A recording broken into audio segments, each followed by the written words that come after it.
মনে করুন আপনি একজন অল্প বয়সী তরুণ বা তরুণী। আপনার তো স্বাভাবিকভাবে শরীরে বেশি শক্তি থাকা উচিত, তাই না? কিন্তু দেখা গেল আপনার অবস্থা একেবারে উল্টো।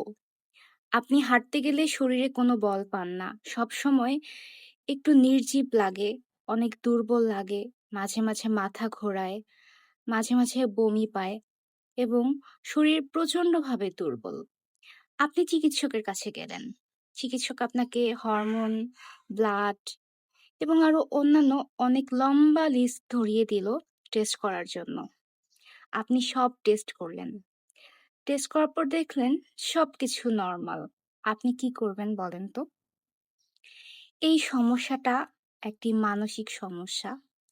হিস্টেরিক্যাল কনভার্সন রিঅ্যাকশন নামক একটি মানসিক রোগ থাকে, যেখানে শরীর দুর্বল লাগে এবং মাথা ঝিমঝিম করে, অনেকে অজ্ঞান হয়ে পড়ে যায় এবং সবকিছু টেস্ট করার পর দেখা যায় সব রিপোর্ট নরমাল।